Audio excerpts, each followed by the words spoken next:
some people had problems getting here. Anyway, thank you very much. This is the second of our series of 4 pre-election briefings.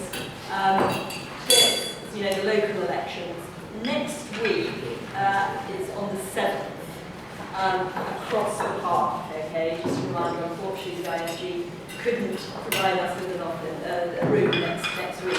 So we're at 1 Great George Street at the same time.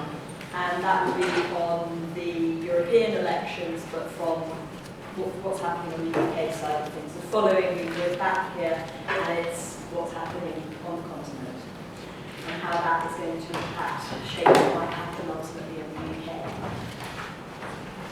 Okay, I think this is a very familiar lineup to most of you. Very, very pleased that these esteemed gentlemen continue to support the PSA and these briefings. I think John is going to go first. Okay, thanks very much. I'm basically going to kind of talk about the landscape against which the locals and the European elections are taking place, using primarily the evidence of opinion polls and what we can learn about the opinion polls about the nature of the battles that are taking place on May the 22nd and the context in which they are taking place. By the way, for those of you who are trying to follow this with the printed version of the slides, the dates and the version you have will not be right. The versions on the dates and the version behind you will be correct. I think Jack will send you the version that has the correct date. This is a map PC issue. There is also a written version of the briefing, so if you want to go to sleep for 15 minutes, that's fine. Jack will also send that out as well. Okay.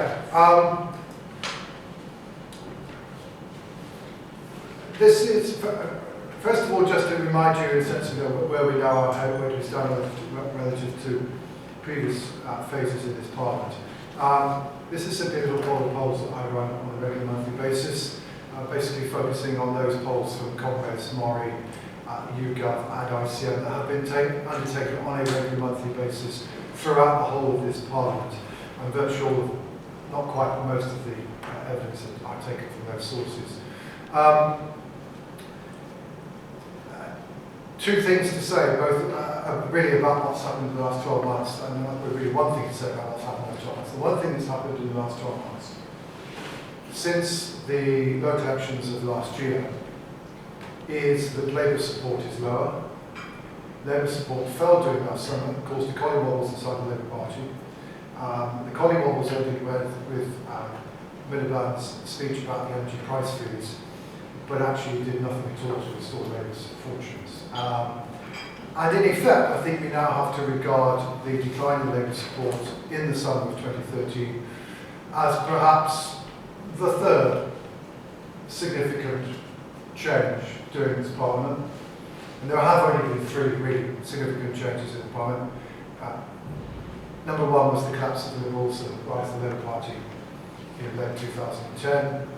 The second was the decline in Conservative support and the beginning of the rise of Ukip support around the only shambles of spring 2012. And the third seems to be the decline in Labour support. The other thing that therefore immediately follows from this, and also from the next slide, which is also adds Ukip to it, is that in effect these elections are being fought against a backdrop in which all 3 Westminster parties are frankly not in good electoral health. As already said, the Labour Party's vote share fell during the summer, it's continued, it's not been revived, and Labour will enter these elections in a lower Westminster poll standing than in advance of any of the 3 previous rounds of local elections in this Parliament.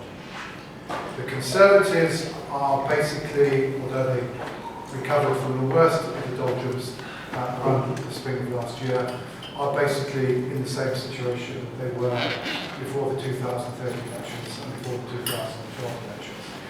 They are still below where they want to be. The Liberal Democrats, frankly, the last 6 months have been the worst 6 months yet. For the last 6 months, they've been averaging around 10 percentage points, a level which they'd only felt a couple of times before that.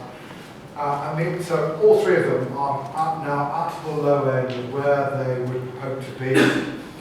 Ukip, meanwhile, the other crucial thing, the crucial thing that has not changed in the last 12 months is that Ukip support has not fallen away. So the rise of Ukip support that took place in 2012 has been largely maintained. The very big peak of May 2013 wasn't quite sustained, but Ukip basically went into 11% on a consistent basis since the summer of last year. Big question was, once they got more exposure, would they be exposed? Well, they might have been exposed, but it's not making a difference. And as you can see more recently, the debate between Farage and Clegg did Clegg no good at all. It certainly helped Ukip, but they might have been going up anyway. Okay, so inevitably, therefore, I think the story of these elections is going to be very much still about Ukip. They entered these elections in a stronger position than they have done before any previous set of elections. So I'm going to talk a lot about that. First thing to say, of course, is that exactly how well Ukip are doing is the subject of disagreement amongst the pollsters. Some, though not all of the online surveys, particularly Congress's online surveys, Survation and Opinion, consistently keep on getting higher Ukip vote shares than do most of the pollsters. I've just to illustrate this point, just taken the most recent poll done by the pollsters during April. And the difference becomes most obvious in the case of Congress, whose phone polls are consistently lower for Ukip than for their internet polls. Who's right and who's wrong, we don't know. I suppose all we should remember is at the end of the day, Ukip did a lot better in the local elections last year than perhaps we were anticipating. So therefore, we should perhaps not necessarily discount some of the higher readings. Where's the Ukip vote coming from? And essentially, the next set of slides are essentially going to say, look, basically, we're looking at a Ukip vote that still looks extraordinarily the same as it did 12 months ago. So what I'm showing you here, for example, is in April, the proportion of each of the Westminster parties' vote as of 2010 that is going to Ukip. So, left-hand side shows you the position in April of last year, the right-hand side shows you the position this April. So, last year, for example, of those who had a vote intention, 14% of the Conservative vote was going to Ukip. 4% of the 2010 Labour vote and 8% of the Democrat vote. Essentially, those figures, once you bear in mind, some you know, have not significantly changed. Ukip's vote is still coming disproportionately from the Conservatives. Secondly, it is still Ukip that is the principal source of the Tories' electoral difficulties. This is the share. This is how Tory defectors divide, again as of last year and as of this year. So in effect, 2/3 of those people who said they voted for the Conservatives in 2010 and who now say they're going to vote for somebody else, 2/3 of them have defected to Ukip. Only 1 in 5 have defected to Labour and about 15% to Liberal Democrats or something else. And again, those figures have not essentially changed. So as I keep on reminding those of you folks who spend an awful lot of time watching two front benches battle it out in the House of Commons, out in the country, the battle is not between Conservative and Labour.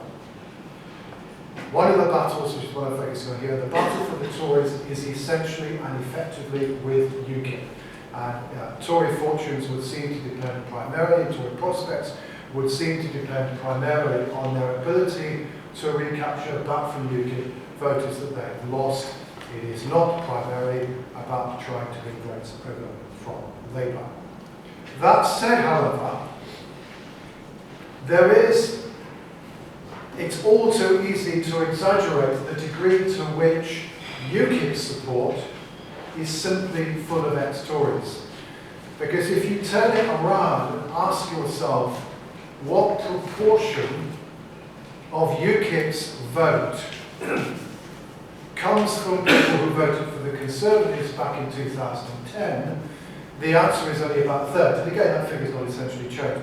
Bear in mind that around 2 in 5 of the vote is going to be either people who voted for UKIP in 2010, or they voted for somebody else, or they didn't vote in 2010. So on the one hand, UKIP is a problem for the Tories, and it's a disproportionate problem for the Tories, although it is not only a problem for the Tories. Other parties can lose votes in UKIP too, so it's relative, not absolute.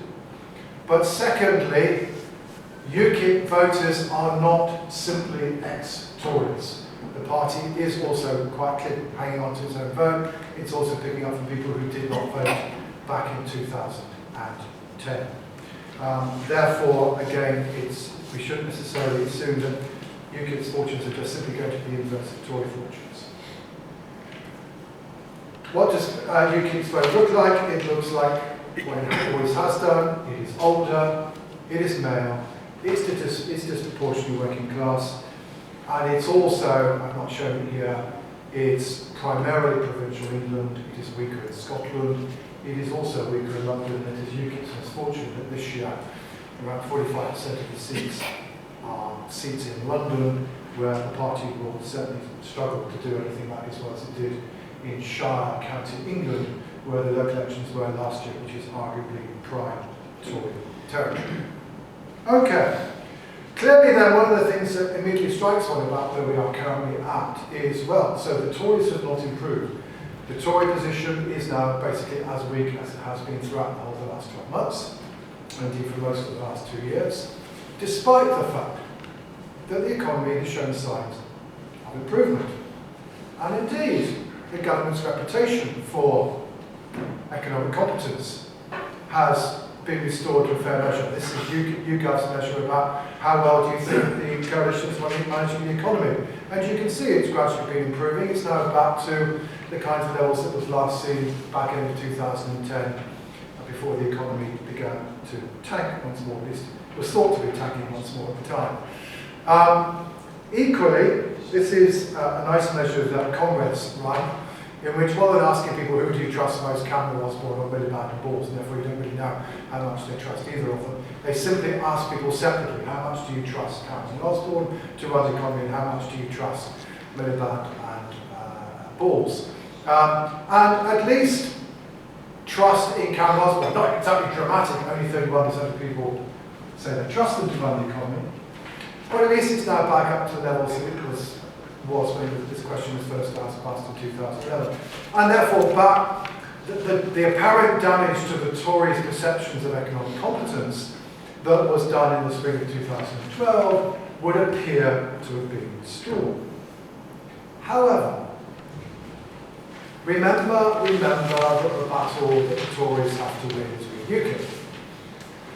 And look at the views of UKIP voters on the reputation of the government and on the state of the economy, and you begin to see why the Tories' economic recovery may indeed still be a voters' recovery. As you can see, although it's a little bit better than it was 12 months ago, sorry, 3 years ago, UKIP supporters are still pretty sceptical about their willingness to trust Cameron Osborne on the economy. So 80% of Tory voters are saying, yes, we trust Cameron Osborne on the economy, but only 26% of UKIP supporters say they trust Cameron and Osborne on the economy. That's still pretty low. The second thing to note is the economic pessimism of UKIP supporters. The left-hand side shows you the question that YouGov asks very regularly, which is, what do you expect to happen to your household finances in the next 12 months? UKIP supporters are more pessimistic than even Labour supporters on the most recent reading on that measure. Right-hand side shows you the Murray question, which is how well do you think the economy will do over the next 12 months in general, this is the economy in general, and your household finances in particular. Again, notice UKIP supporters actually slightly more pessimistic than Labour supporters. So the bits of the electorate that the Tories have to reach have still yet to be persuaded that they should trust the Tories on the economy, and they certainly are not necessarily convinced that the economy is getting better. And of course, what you will also discern from this is to ask people about what's going on in their household finances and their views about that. We are still much more pessimistic about the economy in general. So again, arguably, there's also a question of the degree to which people's perception, well, okay, maybe the economy is not tanking in the way that it once was, but I'm still not exactly seeing life, expecting life to be wonderful in my own household, is still also potentially a problem.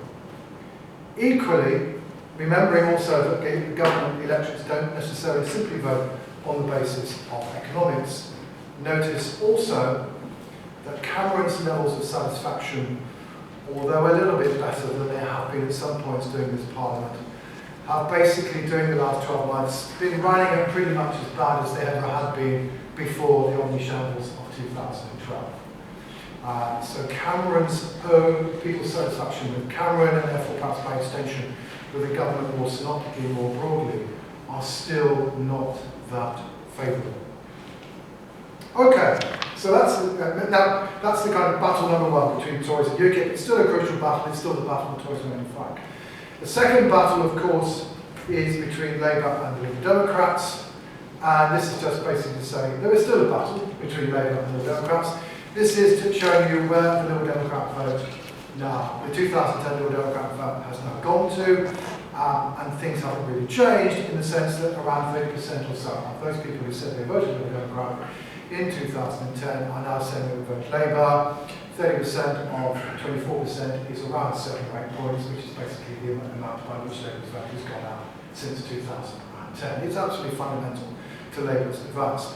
Whatever I want you also to note, however, because I think it's somewhat less often noticed, is that Labour should not assume that there is no competition for the Liberal Democrat protest vote if it wishes to continue protesting in the next 12 months.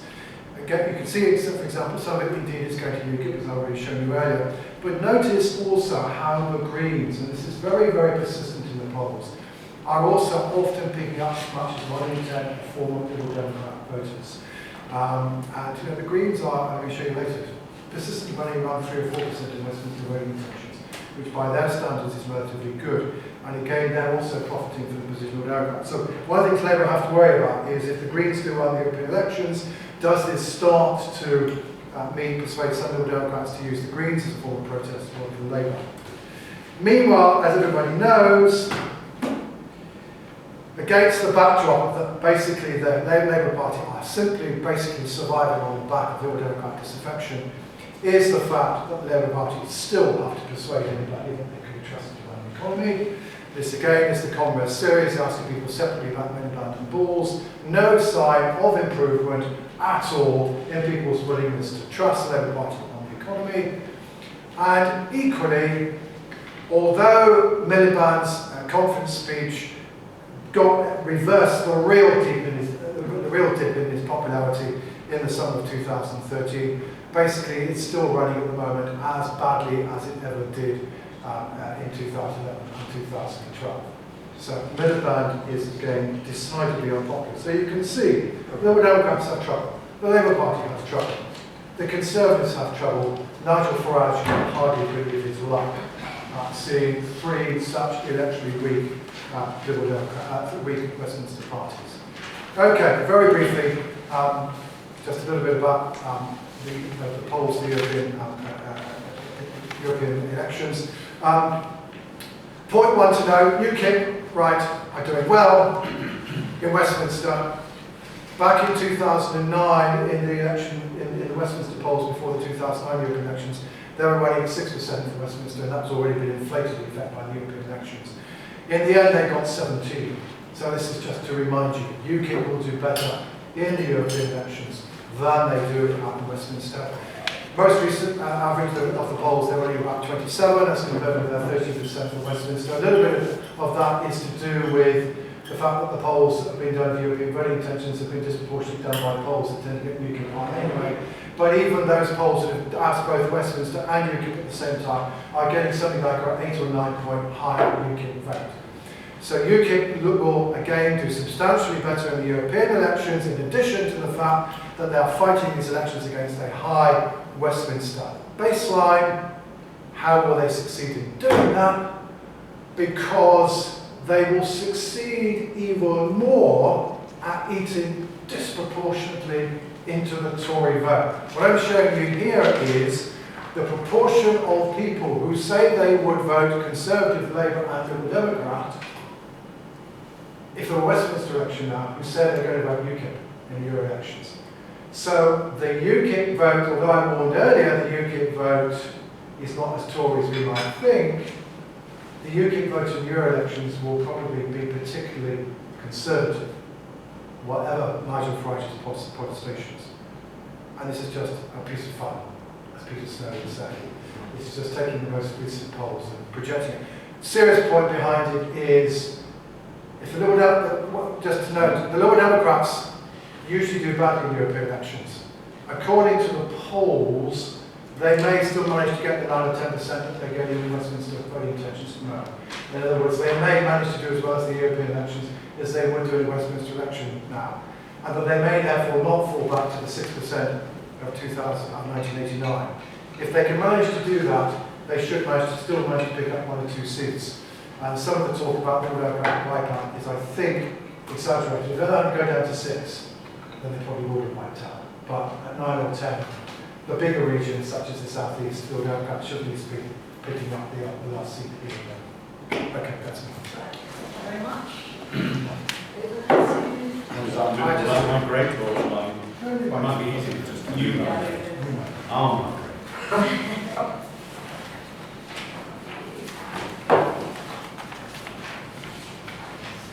It's on the bottom. That one, yeah. And then F5.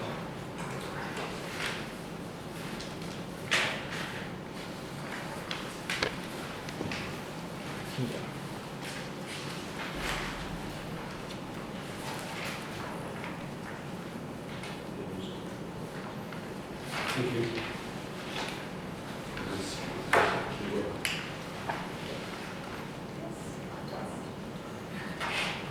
Okay, I'll just talk briefly about the graphs at the front, and then Colin will talk in more detail about the local elections and where to what. I will learn as much as you will at this point.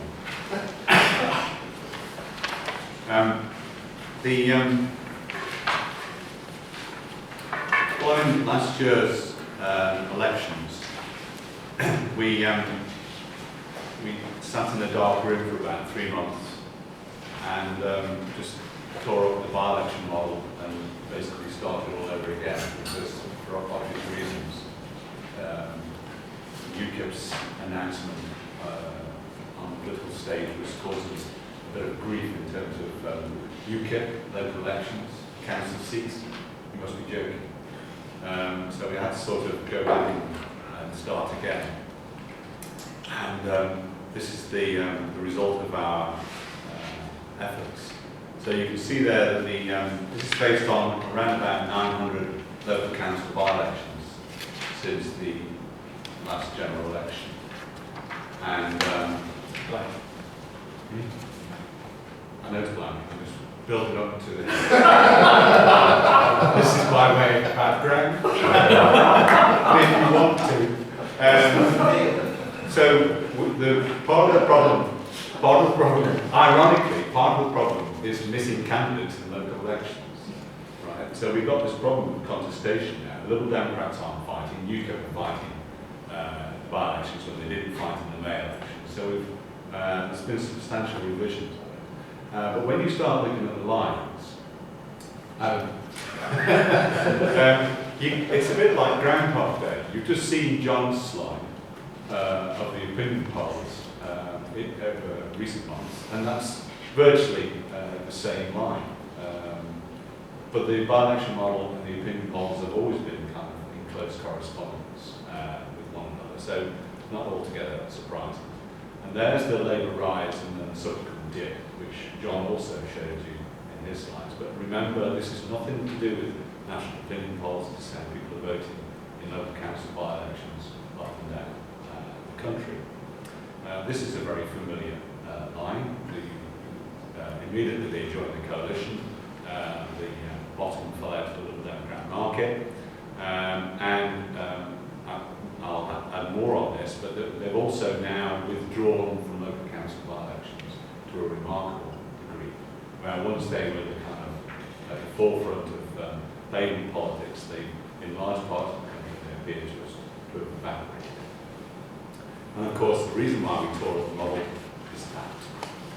So this is the first time that we've actually recast the model to take account of Ukip. So there's now there's a 5-party category, and Ukip comes in as a separate. And you can see there that they're sort of ambling along for the first part of Parliament, and then in late 2012, it all really kicks off prior to the May 2013 county council elections, where you see that steep rise and a little bit of fall. One of the virtues of the by-election model is because we've got a lot of cases, almost 900. We can do certain kinds of things with it, and these next two slides are rather interesting. First is that we just took by-elections that took place in wards that the Conservatives had won in the previous May. Whichever May doesn't really matter, but they are in Conservative territory. And there's the model. Okay, so a slightly different set of lines, slightly more noise in there because there's fewer number of cases, which cause some sort of erratic. By the way, these are all weighted quarterly averages, right? Such that the most immediate month counts for more than the 2 months ago and more still than 3 months ago. Is it still projecting a national share? It is. So it's not saying that Labour do better in Conservative territory? In terms of the projection, Yeah, Yeah. it's a national projection. yeah. It's not in terms of measuring those. Okay? So you can see there's a little more noise there, but you can see something rather interesting happens in these Conservative held areas in the run-up to the May 2013 elections. So I've highlighted there the sunrises for Farage. A really dramatic improvement in UKIP's fortunes just before the May 2013 elections. So the by-elections were in fact giving us a clue if we were intelligent enough to have noticed prior to the May 2013. Our own data were telling us something was happening, but we were too stupid to observe it. So, once bitten, twice shy, we said if we can do this for Conservative territory, why not before the 2014 local elections, don't we do the same for the Labour territory? And so we have done. So you can see now these are by-elections taking place in Labour areas. You can see in parenthesis a decline in Labour fortunes, but notice that. So in the past few months, there's been quite an improvement in Labour areas in UK, which perfectly chimes with the kind of message, the kind of posters that the party's putting out there in terms of, it's quite clear which demographic they're appealing to. So that's the by-election model, which now includes Ukip, at least for the time being. Okay, before I move on to the last one, I mentioned at the outset something about contestation, and contestation is almost a kind of invisible variable going on here. But courtesy of David Cowling and Rob Hayward and Greg Cook in recent days, we've got some handle now on the number of candidates that are contesting these local council elections, and it's really rather interesting. Overall, the number of candidates is up to 1,000. Right? So although these are supposed to be second-order elections, the number of candidates has increased by 1,000 compared with 2010. But if you look at the different parties, Tories and Labour more or less contesting just about everywhere, as you'd expect. But there are some really dramatic movements. The Liberal Democrats, in line with what's been happening in local council by-elections, they're now contesting 69% of the seats, whereas last time they contested 82%. So they're down 13 percentage points on where they were in 2010, which perfectly rhymes with what's happening in local council by-elections. They're just pulling out where they can't get candidates. So they've gone from 82% to 69%. And the BNP, who featured really quite prominently in 2010, they're down from 18% of candidates to just 3%. So again, they've migrated away from the sea, which for obvious reasons we know about. The two parties that are on the other, both of which John mentioned quite in detail in his presentation. Ukip, 14% contested last time, 51% this time. So that's a 37-point rise. And the Greens, less dramatic, but nevertheless an improvement, 38 to 44% of seats. So UKIP and the Greens are contesting more. Liberal Democrats and BNP withdraw. Well, these voters in these local council elections, they've got to go somewhere. So this raises some interesting issues. So the next slide, look at what's been happening since 2010. This is Lib Dem contestation in London and the metropolitan boroughs since the early 1980s. And you can see there that what's happened since the 2010 general election in the Mets is that the Liberal Democrats have withdrawn from an area that they were targeted during the Labour years from 97 onwards. They deliberately targeted the Labour Party, the Labour Party of government, of course, and now, of course, after 2010, it's fallen dramatically. And we've seen a similar drop now in these graphs. Unfortunately, I couldn't update these graphs, but this will show a similar pattern in London. Now, of course, if you've got fewer candidates, you get fewer votes, and that's what's happened to the Lib Dem vote share in the Mets. Of course, London hasn't had elections since 2010. That Armageddon awaits the Liberal Democrats in a few weeks' time.